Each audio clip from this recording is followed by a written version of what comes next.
Bismillahirrahmanirrahim. Alhamdulillah va salatu va salamu ala sayyidina Rasulillah. Alloh taologa behisob hamd va sanolar bo'lsin. Payg'ambar alayhissalatu vassalomga salavatlar bo'lsin. Bizlardan oldin muallim bo'lib, mudarris bo'lib, xalqlarga xizmat qilib, yosh avlod tarbiyasiga mehnat qilgan, zahmat chekkanlardan Alloh taolo rozi bo'lsin. Mana hammamiz yangi o'quv yili arafasida turibmiz. 2026-yil, 2027-yil o'quv yili arafasida turibmiz. Yangi o'quv yilining kelishligi munosabati bilan barchangizni chin yurakdan muborakbod etamiz. Alloh taolodan ko'p yaxshiliklar, xayr va barakotlar so'raymiz. Hazrat payg'ambarimizni avval bir hadislari bilan boshlaymiz-ki, Hazrat payg'ambarimiz innama buistu mualliman deydilar. Alloh taolo meni muallim qilib yubordi, mudarris qilib yubordi dedilar. Tarixdan hammalaringizga ma'lumki, Parvardigor olam ko'p payg'ambarlarga nimalarni bergan? Juda ko'p hunarlarni, kasblarni bergan. Kasb hunarlardan masalan Davud alayhisalom temirchi bo'lganlar. Masalan Musa alayhisalatu vassalom cho'ponlik qilganlar. Idris alayhisalatu vassalom qog'oz va xat bilan shug'ullanganlar. Payg'ambarimiz esa muallim bo'lganlar. Ba'zi narsalarga yangi o'quv yiliga e'tibor berishligimiz kerak bo'ladi. Birinchisi, bizlarni hammamizni ta'limda peshvomiz, bizni mintaqamizni ta'limdagi eng katta rahbarlardan Imom al-Buxoriy. Imom al-Buxoriy bizni nimamiz? Ta'limdagi rahbarimiz, ta'limdagi peshvomiz. Imom al-Buxoriyning sahihlaridagi birinchi hadis Hazrati payg'ambarimiz sallallohu alayhi va sallamning Umar ibn Xattob radhiyallohu anhudan qilgan hadislariki Hazrati Umardan innamal a'malu binniyat va innama likulli imri'in ma nawa. Imom Buxoriy o'zlarini sahihlarida innamal a'malu binniyat deb boshlaydilar. Ya'ni Hazrati payg'ambarimiz aytadilarki, har bir ish niyatga bog'liq. Har bir inson niyatiga yarasha nima oladi? Savob va dunyoyu oxiratni oladi. Imom Buxoriy birinchi hadis bilan buni boshlash bilan Imom Buxoriy nima dedilar? Demak, men sahih kitobimni boshlayapman, ilmni boshlayapman. Qiyomatgacha qoladigan asarni boshlayapman. Avvalo o'zimga aytaman, nimaga? Niyatlarni to'g'rilab olishlikka. Yangi o'quv yilidan oldin avvalo hammamiz niyatimizni to'g'ri qilib olishligimiz kerak. Niyat degani qalbimizga tuggan narsamizni. Qalbimizga tuggan narsamiz nima bo'lishligi kerak? Qalbimizga tuggan narsamiz qanday bo'lishligi kerak? Qalbimizga nimani tugishimiz kerak? Baribir bu dunyoda hammamiz harakatimizga yarasha meva olamiz, hosil olamiz. Birinchisi, biz muallimmiz, biz mudarrismiz. Qalbimizga tuggan narsamiz birinchisi olimlar nima dedilar? Raf'ul jahli an nafsihi va anil ghayr. O'zidan va o'zgadan jaholatni ko'tarish. Ya'ni muallim kim? Mudarris kim? Muallim, mudarris onglardagi zulumotga nur baxshida qiladigan odam. Alloh taolo Qur'oni Karimda vallohu akhrajakum min butuni ummahatikum la ta'lamuna shay'an dedi. Alloh taolo sizlarni ona qornidan hech narsani bilmaydigan qilib chiqardi. Ya'ni ona qornidan chiqqan bola, bu dunyoga kelgan bola, tavallud topgan bola ilmu ma'rifatdan nima bo'ladi? Begona bo'ladi. Ilmni bilmaydi. 2 karat 2 ni ham bilmaydi, 5 karat 5 ni ham bilmaydi. Nima qiladi? Muallim uning ongidagi zulumotni yorishtiradi. Muallim unga munavvarlik beradi. Muallimning bergan har bir ma'lumoti unga hayot baxshida qiladi. U biladi 2 karat 2 nima? U biladi kunning va tunning nimasini? Xususiyatlarini, mezalarini, missiyasini. Demak, birinchi narsa bo'lishi kerak, asosiy niyatimiz raf'ul jahli an nafsihi va anil ghayr. Jaholatni, johillikni, nodonlikni, bilmaslikni o'zidan va o'zgalardan uzoqlashtirish. Avval biz muallimimiz, mudarrisimiz, avval o'zimiz harakat qilishimiz kerakki, bilishlikka. Muallim agar vagon ma'lumotga ega bo'lmasa, bir qismini talabasiga bera olmaydi. Talaba deydilar olimlar. Hamisha sezib turishligi kerakki, muallimga, ustozimga nimalar bor? ustozimga talay ma'lumotlar bor, u bir shingilni menga beryapti. Hamisha nima deydilar? Samorazvitiyaga harakat qilishimiz kerak. Samorazvitiya, o'zimiz komillikka intilishligimiz kerak, harakat qilishimiz kerak. O'zidan rozi bo'lgan odam demak nima bo'ladi? O'sha kun tugaydi.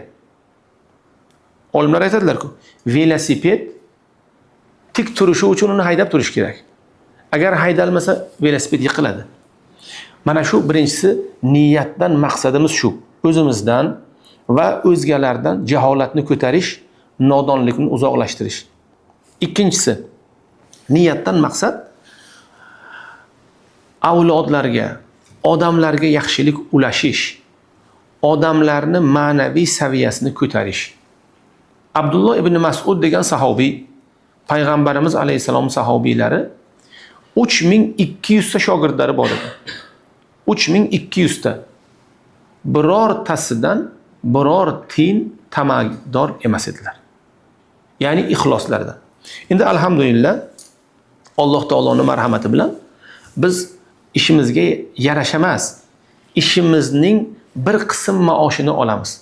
Muallim, o'qituvchini mehnatini hech zamonda berib uni nima qilib bo'lmaydi. Muallimni haqqini berib bo'lmaydi. Chunki muallimlik birinchisi Alloh taoloning marhamati, xudodod bir mavhiba.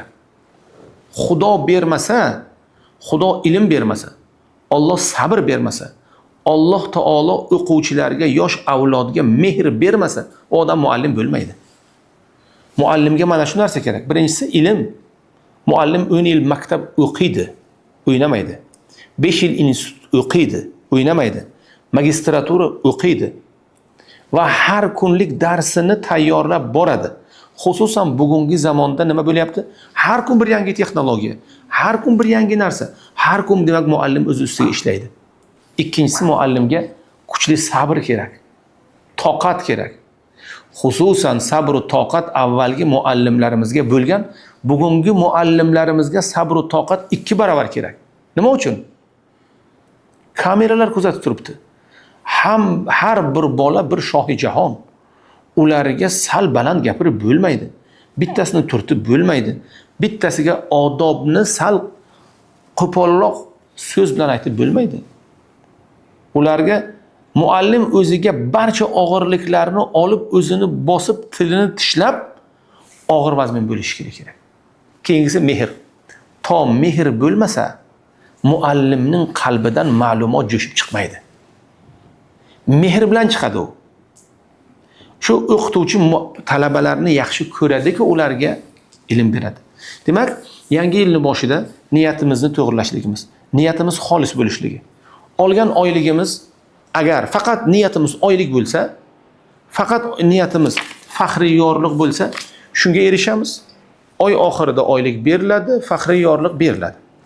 Agar niyatimiz millat rivoji, yosh avlod tarbiyasi, oxiratda bir maqom olishlik bo'lsa, Alloh taolo buni ham beradi. Maqsadimiz millatni tarbiya qilish, maqsadimiz yosh avlodni to'g'ri o'stirish, keyingisi oxiratda borganda ham bergan ma'lumotimiz, qilgan tarbiyamiz, erishgan yutug'imizga Alloh taolo oldidan bir ajr savob olish. Niyatimiz mana shunday bo'lishligi kerak. Niyatni muallim har kuni soflay olishimiz kerak. Imom Malik ibn Anas degan katta olim o'tganlar, nihoyatda yirik namoyanda Malik ibn Anas nima deydilar? Agar ilm darsga kirayotgan bo'lsalar, agar dars stoliga o'tirayotgan bo'lsalar, Imom Malik nima qilardilar? Bir necha lahza to'xtardilar. Bir necha lahza tinardilar. Nima uchun? Nima uchun tinib qoldingiz? Nima uchun jim bo'lib qoldingiz deganda nima dedilar? Niyatimni o'nglab olay. Niyatim faqat shu dunyo emas. Niyatni bu dunyoyu u dunyo muttasil qilib olay deb Imom Malik aytadilar. Har birimiz darsga kiramiz. Har birimiz o'quvchiga nima qilamiz? Ta'lim beramiz, tahsil beramiz. Har birimiz o'quvchi bilan ishlaymiz nima bo'lish kerak? Niyatimiz sof bo'lish kerak. Niyatim bu dunyoda halol rizq topib, ro'zg'orimni boqish, dunyoda yosh avlod tarbiyasi uchun vatan, millat, kelajakka xizmat qilish va o'z navbatda nima qilish? Oxiratda ham mana shu qilgan ishlarimni savob samarasini olish degan bir inshaalloh niyat bo'lmog'i darkor. Birinchi masala shu niyat masalasi. Yangi o'quv yilidan oldin demak hammamiz niyatga e'tibor berishligimiz kerak bo'ladi. Keyingi muhim masalalardan bittasi bunga nihoyatda hammamiz ahamiyatli bo'lishimiz kerak. Ta'lim va tarbiyaning uyg'unligi. Ilm, ta'lim, ma'lumot faqatgina ilm uchun olinadigan narsa emas. Agar faqatgina ma'lumotni istasak, kompyuter to'la ma'lumot, telefonimiz to'la ma'lumot, ChatGPT to'la ma'lumot. Bugungi kunda ijtimoiy tarmoqlarda to'la ma'lumot. Yo'q, ta'lim bilan tarbiyani uyg'unligi kerak. Agar biz biladigan ilm, tarbiya hayotga tatbiqga agar etmasa, bizni ilm berishligimizning samarasi kam bo'ladi. Agar berayotgan ilmimizni shogirdimiz, talabamiz, o'quvchimizga tatbiqini o'rgatsak, va uni hayotga joriy qilishlikni o'rgatsak va bu biz berayotgan ta'lim tarbiyaga o'tsa, ana unda muvaffaqiyatli ta'lim jarayoni bo'ladi, muvaffaqiyatli o'qituvchi bo'ladi. Agar biz berayotgan ilm ta'lim jarayoniga o'tmasa, nima bo'ladi?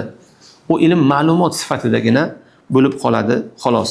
Bitta bunga hamisha ta'lim tarbiya bilan yo'g'rilgan bo'lishligi kerak. Ta'lim tarbiya birga bo'lishligi kerak. Shuning uchun bugungi kunda faqat ta'limni izlagan odamlar, faqat ilm degan odamlar nima bo'lyapti? Nihoyatda og'ir vaziyatlarga tushyapti. Tarbiyasiga kirmayapti. Bugungi kunda mustaqilligimizga 35 yil bo'ldi. Ana endi ba'zi nimalar bo'lyapti? Ba'zi bizga kelayotgan shikoyatlar bo'lyapti. Qanday shikoyat? Bir akaxon biz tengi odam shikoyat qilib kelyapti. Aytadiki, bir umr ishladim. Katta tashkilotlarga ishladim. Imkon qadar yaxshigina nima qildim?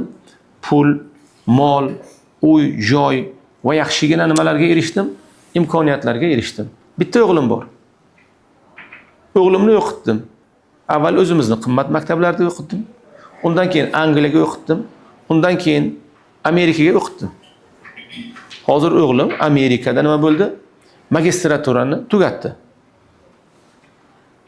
Endi nima bo'ldi dedi? Boshqa mamlakatdan bo'lgan bir qizga uylandi. Uni urishdim. Bolam, bizni ham nimamiz bor? Orzu havasimiz bor. Mentalitetimizdan baribir chiqib ketib bo'lmaydi. Men ham orzu qilganman, havas qilganman, uy qilganman, sharoit qilganman va hokazo qilganman. O'zimizdan nima qilib uylantirmoqchiman seni, men ham nabiralar bo'lmoqchiman va hokazo. Shu ikki og'iz gapirgan gapimga mendan arazladi. 2 yildan beri na telefon qiladi, na xat xabar qiladi. Meni va onasini telefonni blokka qo'ygan. Orqasidan Amerika bordim. Uyiga bordim. Uyiga kirdim. Bir kecha meni ziyofat qildi. Uyi kattagina, o'zim olib berganman uyini deydi, Amerikadan 3 xonalik uyini. Uyi kattagina, lekin menga gostinitsadan joy zakaz qilibdi. Mehmonxonaga borib turdim. Uyga bordim. Oldimga suv keltirib qo'ydi. Hatto ayoli bir choy damlamadi. Endi bu bizni mentalitetga nima tuyuladi? Noqulay tuyuladi. Masalan, bir kishi uyingizga kelsa, bir piyola choy qo'ymasangiz. Lekin u taraflarda bu qabul qilingan narsa. Endi har bir jamiyatning o'zining nimasi bor? O'zining unisi bor. O'shandan keyin qaytib keldim. Hozir deydi 55 yoshga kirdim. Endi bu yoq hayotim nima uchun yashayotganimni o'zim bilmayman. Men ta'lim beribman bunga, lekin tarbiya bera olmayman dedi. Menga o'sha aytdi. Borib bolalaringizga, o'qituvchilaringizga ayting, ta'lim bilan birga tarbiya berishsin. Tarbiya nima? Ota-onaga mehr, muhabbat. Vatanga mehr va muhabbat. Ona zaminga mehr va muhabbat. Milliy qadriyatlarimizga mehr va muhabbat, dinimizga mehr va muhabbat. Bolamizni yo'qotmaylik. Bularga ta'lim berib, bularni yo'qotmaylik.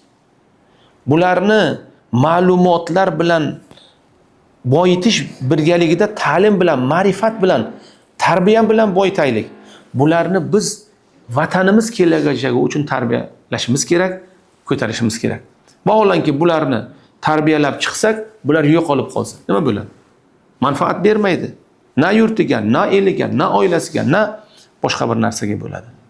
Shuning uchun Alloh taolo Qur'oni Karimni birinchi nozil qilgan surasi Iqro surasi. Iqro ma'nosi o'qi. Shu suraning oxirida vasjud vaqtarib deydi. Sajda qilgin, Xudoga yaqin bo'lgin. Mufassirlar aytadilarki, bu yerda Alloh taolo ilm ol deyapti. Lekin ilmni konechniy itogini, oxirgi manzilini ham aytayapti. Ilm amalga etish kerak. U seni ibodatga etish kerak. Har bir amaling seni Xudoga yaqinlashtirish kerak. Mamlakatga xizmat qilish, ota-onaga xizmat qilish, qavm-o'qishga xizmat qilish, jamiyatga xizmat qilish bizni Alloh taologa nima qiladi? Yaqinlashtiradi. Demak, biz o'qituvchi sifatida shuni harakat qilishimiz kerakki, ilmimiz, ta'lim, tarbiyani birga uyg'un etishlikka harakat qilmoqimiz darkor bo'ladi. Keyingisi yana bir muhim masalalardan bugun bu yerda ana o'qituvchilar, katta o'qituvchilar borlar, yosh o'qituvchilar borlar. Keyingisi yosh avlodni to'g'rilikka, rostlikka o'rgataylik. Ularni aldamaylik. Hozir aldov instrumentlari juda ko'payib ketdi. Aldov metodlari, aldov uslublari juda ko'payib ketdi. Yosh avlodni aldamaslikka harakat qilaylik. O'qituvchi agar aldasa, ota-ona aldasa, ta'lim aldasa, u bola aldoqchi bo'lib voyaga yetadi. Hozir ijtimoiy tarmoqlarga, ommaviy axborot vositalariga juda ko'p reklamalarni ko'ramiz. Hozir zamon reklama zamoni bo'ldi. Hozir zamon bir narsani bo'rtirib ko'rsatish zamoni bo'ldi. Hozir zamon kimni reklamasi zo'r bo'lsa, o'shani bozori yuradigan zamon bo'ldi. Yosh avlodni aldamaylik. Endi hammalaringiz bilasizlar, ana Isomiddin domla bu yerda bordi, hammalaringiz bilasizlar. Ta'lim o'sha ta'lim. Ilm o'sha ilm. O'quv dastur o'sha o'quv dastur. Hamma ta'lim muassasalarining deyarli ichi bir xil. Lekin reklamasi har xil. Reklama ichi bir xil emasmi, lekin reklamasi har xil. Bittasi aytadi, raqs bor, sport bor, gimnastika bor, suzish basseyn bor, velosiped bor, trenajyorni zal bor, va hokazo, va hokazo. Yo'q, asosiy narsa ta'lim bo'lishi kerak. Ta'lim muassasasining asosiy funksional vazifasi ta'lim bo'lishi kerak. Ta'lim bo'lganda ham fundamental ta'limga asosiy e'tiborni berish kerak. Bola birinchidan ona tilini o'rganish kerak. Adabiyotni o'rganish kerak. Ona tili bilan unga millatning ruhi kiradi, milliy ruh kiradi, milliy g'urur kiradi, milliy iftixor kiradi. O'zining fikrini ona tilida bayon qila bilish qudratiga, iqtidoriga ega bo'ladi. O'zining tildoshlarini nima qiladi? O'zining tildoshlarini hurmat qiladi. O'zining mentaliteti bo'yicha tafakkur qiladi. Ona tilini avval bog'chada va boshlang'ich ta'lim muassasalarida avval ona tilini qattiq o'rgatishimiz kerak. Mukammal o'rgatishimiz kerak. Agar ona tilini mukammal o'rgatmasak, unga ruh ona tili orqali kirmasa, boshqa til orqali agar u tilning ruhi kirsa, u millat va mamlakatga o'ta ham kerakli kadr bo'lib yetishi qiyin bo'ladi. Rasul Hamzatovni bilasizlar, ha? Katta olim. U kishi Dog'istonlik bir qissani keltiradilar. Bir parchani, o'shanasini aytaman. Rasul Hamzatov aytadiki, bir avar ayolining, avar bu o'sha Dog'iston qabilalaridan bir qabila.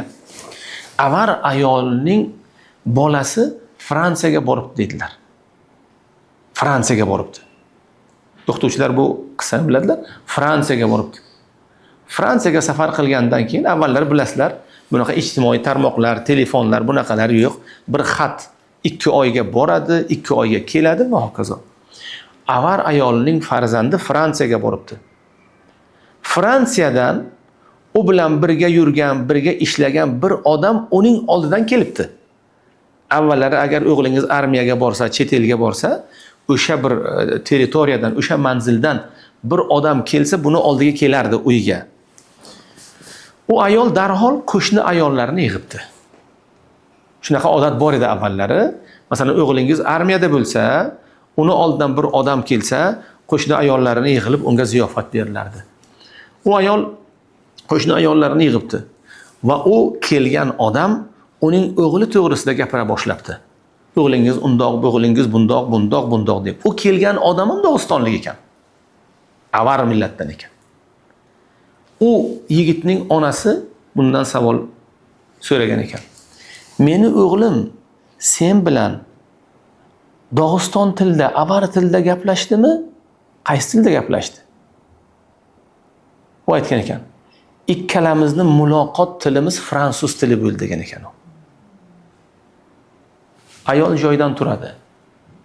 Ichkari uyga kiradi. Qora kamzul va qora ro'mol o'ranib chiqadi.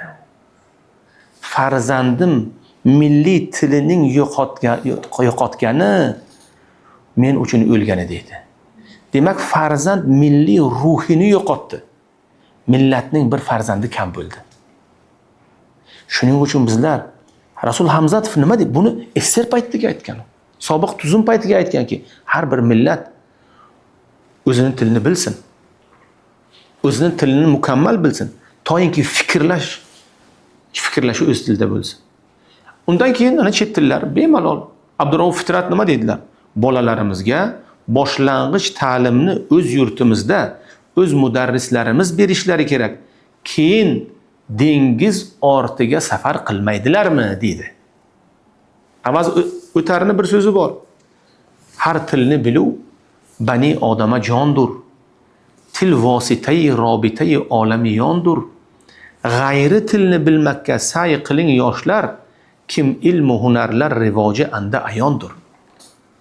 20-asrning boshida har tilni biluv bani odama jon. Har bir til bir odam. 3 ta tilni biladigan odam 3 kallali odam. Til vositai robitai olamiyondir. Til bu olamlarni, xalqlarni, millatlarni bir-biriga bog'laydigan vosita. G'ayri tilni bilmakka sa'y qiling yoshlar. G'ayri tilni bilmakka ey yoshlar harakat qiling. Kim ilm va hunarlar rivoji anda ayondir dedilar. Demak, birinchisi farzandlarimizga fundamental ta'limlarni berish kerak. Bizning ustozlarimiz, o'qituvchilarimiz shunday degani. Boshqa yoniga bo'ladigan narsalar, basseynga cho'milish, futzalga borish, trenajyorlarga borish kerak. Lekin fundamental ta'limdan orttirgan vaqtlarida buni qilishlari kerak. Ona tili adabiyot, matematika, fizika, geometriya, tilshunoslik bularni bilish kerak bo'la. Bularga asosiy vaqtni ta'lim sarflashi kerak. Hozir basseynga cho'milmasa ertaga cho'miladi shu. Hozir trenajyorni zalga bormasa ertaga boradi. Lekin bu yolg'on reklamalar bilan bolalarimizni aldamasligimiz kerak.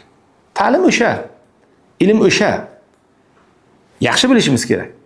Bizdagi hozir maktablarimizdagi ta'lim jarayoni, o'quv dasturlari o'sha. To'g'ri, biz chet eldan bir nechta o'qituvchi olib kelganmiz. Lekin bular o'qituvchilarning hammasi emas. Keyingisi, ta'lim dasturlarini chetdan olib kelganmiz. Lekin dasturni tatbiq qilib o'qituvchisi Buxoro davlat universitetini bitirganlar. Nizomiy institutini bitirganlar, tamom. Demak, yosh talabalarni, yosh bolalarni maksimum o'qituvchilar fundamental ilmlarga, asosiy ilmlarga qiziqtirishlari kerak. Oldi qochdi gaplardan uzoq bo'lishlik kerak. Yana bir masala, hozir endi reklamalar kuchaydi, ijtimoiy tarmoqlar, Instagramlar va hokazolar kuchaydi. Bir ulug' ajdodimiz, bir ulug' ustozim aytganday, ba'zi odamlar hozir Xizr alayhissalomni kutib yashaydilar. Nima degani bu? Xizrni ko'rsa bizga nima degan buvilarimiz, bobolarimiz? Xizrni ko'rsa deganlar, shapi qo'lni ushlagan, ana shu yerga uni nima bo'lmaydi? Suyagi bo'lmaydi. So'raganingni so'ra. Shu so'rayver mashinani ham va hokazo. O otaxon aytadilar-ki, bizni odamlarimizni ba'zilari shu Xizrni kutib yashaydilar. Xizrni hayot davomida bitta ko'rsalar-u, butun orzulari nima bo'lsa, ro'yobga chiqsa. Yo'q. Bunaqani farzandlarimizga emas. Bitta bola bor ekan, shunday yo'lga yurgan ekan, shunday bitta katta odam ko'rib qolibdi, va hokazo. Ilm uchun sabr kerak, toqat kerak, uzoq muddat kerak, ota-onani fidoyiligi kerak, ustozni mehru sabri kerak. Olim prosta Xizrni qo'lini ushlab doktor bo'ladigan yo ilm oladigan proses jarayon emas. Bu o'qituvchilarni, siz mudarrislar bir kunga shunday kelib, shap kitobni o'qib, yo'q, har bir imtihon sochingizni bir tolasini oqartirgan. Har bir ekzamen sizlarni qalblaringizga bir bolg'a urgan. Har bir test, har bir u daraja olishlar sizlarni qaritgan. Har bir zvanok muallimni qaritadi. Har bir zvanok. Rahmatlik onam o'qituvchi edilar. Shu aytardilar-ki, o'qituvchi muallim bo'laversa, zvanokning ovozidan allergiyasi paydo bo'ladi. Chunki chiqib endi bir piyola choy ichaman degan zvanok chalinadi. Kirmasa zavuj qarab turibdi, direktor bilan. Direktor bu yoqqa kameraga, zavuj u yoqqa ko'zoynak bilan. Shuning uchun muallimlar, biz muallimlar talabalarimizga aytishimiz kerak. Ilmni tagiga katta mashaqqat, katta sabr, katta fidoyilik yotibdi. Bizni muallim bo'lishligimiz uchun, mudarris bo'lishligimiz uchun, masalan, o'rtacha bir oilaning 17 yillik vlojenisi sarmoya kiritish kerak. Bir ota-ona 17 yil bolasi muallim bo'lishlik uchun sarmoya kiritish kerak. 10 yil o'rta maktab, 7 yil nima? Oliy magistr. 7 yil ketadi. Yana 1-2 yil uni qo'llab-quvvatlash kerak. Yangi o'qituvchida u. Demak, bir ota-ona 20 yil vlojeni qiladi bitta bolasini nima uchun? Muallim, mudarris jamiyatga kerakli bir odam bo'lishligi uchun. Shapa qo'lini ushlab, men olim bo'lay, bitta menga doktorlik yoz, unaqa bo'lmaydi. Ana bu ijtimoiy tarmoqlardagi bunaqa vasvasa safsata so'zlarni bitta bolalarga aytish kerakki, ey bolam, bu hayot oson emas. Bu hayot yengil emas. Agar shugun sen darsni o'qisang, ma'lumotni olsang, sabr qilsang, ulug'likka erishsan. Ulug'larning bir gapi bor. Ota-ona qul bo'lmasa, farzand shoh bo'lmaydi dedilar. Ota-ona qul bo'ladi, keyin farzand shoh bo'ladi. Ota-ona jonni fido qiladi. Muallim, mudarris jonni fido qiladi. Keyin farzand nima qiladi? Shoh bo'ladi. Keyin farzand odamlarga gapiradigan bo'ladi. Bu narsa bugungi kunda raqobat kuchaygan paytda juda kuchayib ketdi. Bizning xalqimiz tili bilan aytganda valavulalar ko'payib ketdi. Fundamental ilm, matematikani o'qigan bola 1 yilga o'qiy olmaydi. Unga kamida 3-4 yil vaqt kerak. Ona tilini o'qiydigan odam 3-4 yil vaqt kerak. U ona tili degani borib mushaklarni chiqarib, bitta urib shart medalni olib kelish emas. Bu ona tili, adabiyot, bu fan, bu fundamental ilmlar. Buxoriy, Imom Muslim, Bahovaddin Naqshband, bularning nomlari shuning uchun 1000 yil ketadi. Dunyo ko'p shohlarni, ko'p polvonlarni, ko'p narsalarni ko'rgan. Chunki buning mehnati og'irda.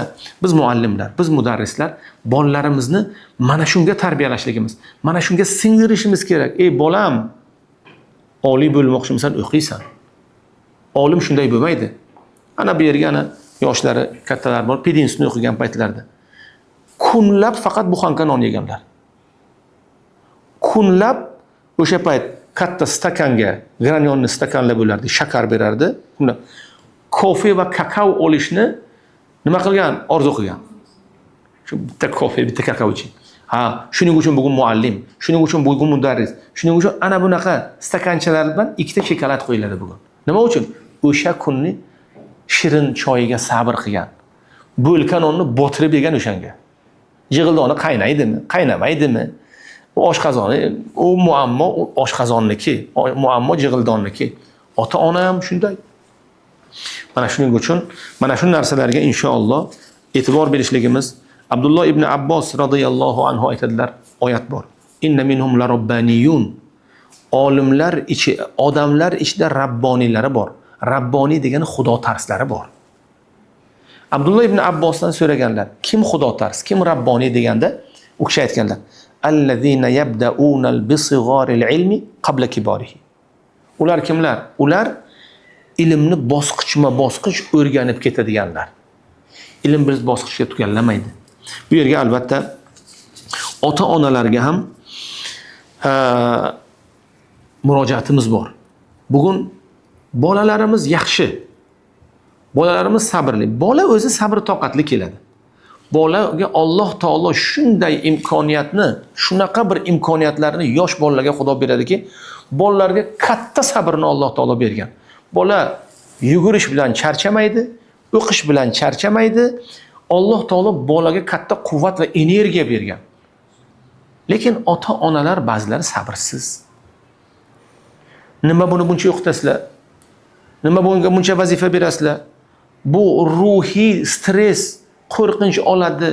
Bu nima qiladi? Bu va hokazo so'zlar bilan bolani oldin nima qiladilar? To'sib qo'yadilar. Shuning uchun ikkinchi bir muhim narsa, bu ota-ona bilan ustoz o'rtasida uzviy bog'liqlik bo'lishi kerak. Har bir ota-ona, ustozlar nima qilishlari kerak? Ota-onalar bilan muttasil ishlash kerak. Ota-onalarning o'zi tarbiyaga muhtoj. Tabibimning o'zi bemor. Ota-onaning o'zi tarbiyaga muhtoj. Masalan, bir necha marta shu yerga shohid bo'lganman. Qani o'qituvching? Chaqir bir uni. Chaqir o'qituvchingni. Yo'q. Ota-onaga chaqirgandan keyin ota-ona bilan tarbiya ishlarini nima qilishimiz kerak? Olib borishimiz kerak. Alloh taolo Ali Imron surasining oxirgi oyatida ya ayyuhallazina amanu isbiru va sabiru va robitu vattaqulloh la'allakum tuflihun dedi. Bu ta'limimizni, tarbiyamizning asosiy shiori. Ya ayyuhallazina amanu isbiru, ey iymon keltirganlar, sabr qilinglar. Ilm uchun katta sabr, yuksak matonat kerak. Arablarda shunday bir qoida bor. Al-ilmu in a'tayta kullaka yu'tika juz'ahu in a'tayta juz'aka la yu'ti laka shay'an. Ilm shunaqa bir narsa. Agar vujudingni bag'ishlasang, ozginasini beradi. Ozginasini. Agar sen ozginangni unga beradigan bo'lsang, u senga hech narsasini tutqizmaydi. Ilmga vujud baxshida bo'lish kerak. Ana shunda mudarris bo'ladi. Ana shunda muallim bo'ladi. Ana shunda muvaffaqiyat bo'ladi. Alloh nima deydi? Ya ayyuhallazina amanu isbiru, sabr qilinglar. Va sabiru, bir-birlaringizni sabrga undanglar. Chunki odamiy zotni o'zi ba'zida tushkunlikka tushib qoladi. Tushkunlikka tushadi. Shuncha ishlayapti, shuncha mehnat qilyapti, turli uslublarni qo'llayapti, lekin talabalar nima bo'lyapti? O'quvchilar aytgan joydan chiqmayapti. Nima qilish kerak? Yonidagi mudarris uni, yonidagi muallim, yonidagi o'qituvchi uni sabrga chorlash kerak. Sabr qil deyish kerak. Yaqinda yaxshi bo'ldi deyish kerak. Va robitu, bel bog'langlar. Ya'ni bel bog'laridan deganlari hargiz orqaga chekinman. Payg'ambar alayhisalom nima dedilar? Ista'in billah va la ta'jaz. Xudodan yordam so'ra, ojiz bo'lmagin. Ojiz bo'lib tushkunlikka tushib qolmagin. Vattaqulloh, har bir holatda Xudodan qo'rqinglar. La'allakum tuflihun, albatta najot topasizlar. Biz ta'limda Xudodan qo'rqishimiz kerak. Chunki biz odamlarning hayoti bilan ishlaymiz. Odamlarning umri bilan ishlaymiz. Yoshlik davridagi oltin vaqti bilan ishlaymiz. Fundamental fanlarga yana qaytamiz. Fundamental fanlarni o'zlashtirish payti yoshlik. 20 dan o'tgandan keyin u o'zlashtira olmaydi. Unga unaqa fikr qolmaydi. Kechirasizlar. 20 dan keyin gimnastikaga borsa bo'ladi. Bo'ladi. Boshqasi bo'ladi, suzish bo'ladi. Lekin matematika, ona tili, ximiya, fizika, biologiya ularni o'rganish vaqti o'tgan bo'ladi. Ta'lim jarayonida Alloh taolo hammamizga muvaffaqiyat bersin. Inshaalloh maktabimiz ana ta'lim jarayonini bu yerga kirib boryapmiz. Hammamiz birgalikdamiz. Parvardigordan so'raymizki, o'zi kuch-quvvat bersin, o'zi qo'llab-quvvatlasin, yaxshi o'quvchilarni bersin. Yaxshi muallimlarni bersin. Bizlarni qiynamaydigan ota-onalarni bersin. Alloh taolo o'zi barchalarimizga yaxshilik bersin. E'tiborlaringiz uchun rahmat.